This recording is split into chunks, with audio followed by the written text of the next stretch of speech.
Good evening, everybody. It is a sweet joy to be with you again. And thank you, Bishop, as always. There you are. I know we're going to take to heart your wisdom, not only in terms of how we're going to live our lives, but also how we're going to respond tonight. So thank you very much. When I heard you speak of going back to the upper room, and also some of the incredible student and parent testimonies that we witnessed tonight, to me it's clear we have only two choices in life.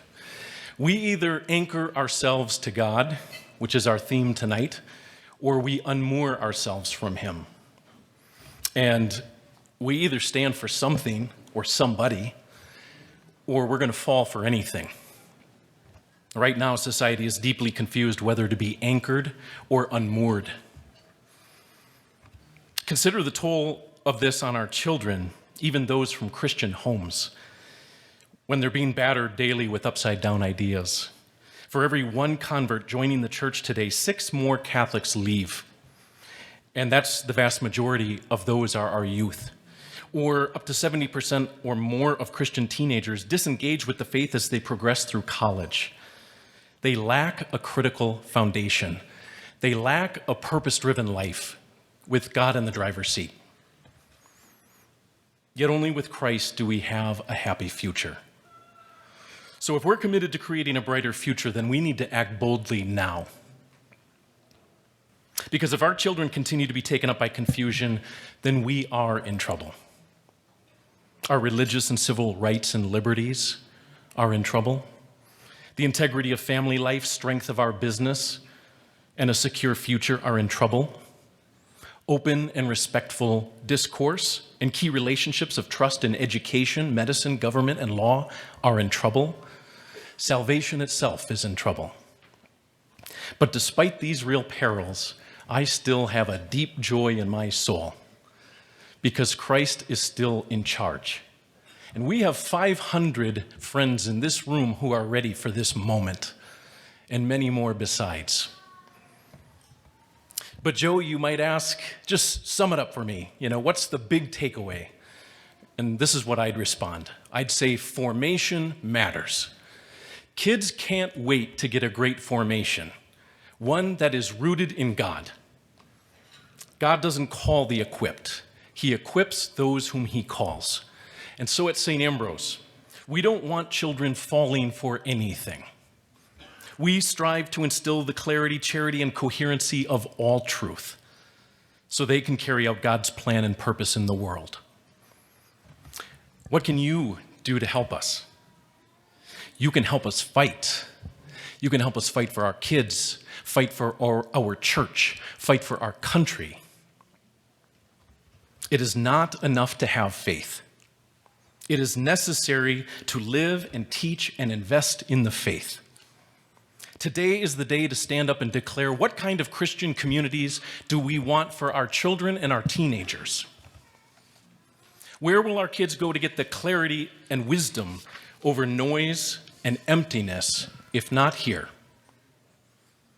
You keep St. Ambrose, or you are the reason our children are able to get an education in the faith that is vibrant, credible, and enduring.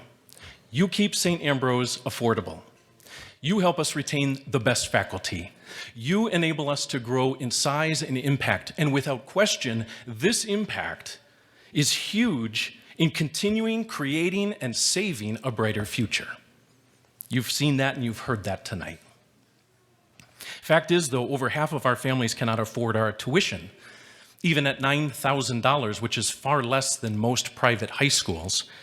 We need to be able to award scholarship and tuition assistance where needed. So we need our young alumni. We need our grandparents. We need our uncles and aunts. We need our church friends to stand with us.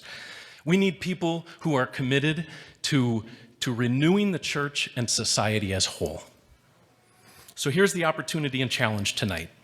We grew an astounding 24% over last year to 165 students.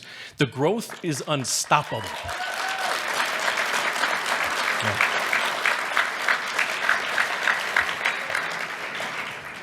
This also meant we provided additional tuition assistance totaling $55,000. And that's it. That's the goal tonight. We want to raise $55,000 in new support for this ongoing mission need, over and above the existing commitments that already help us be strong. So we got to please keep that support going, but we need to go further. I have confidence in asking because we truly have the most generous and loving donors I've ever encountered.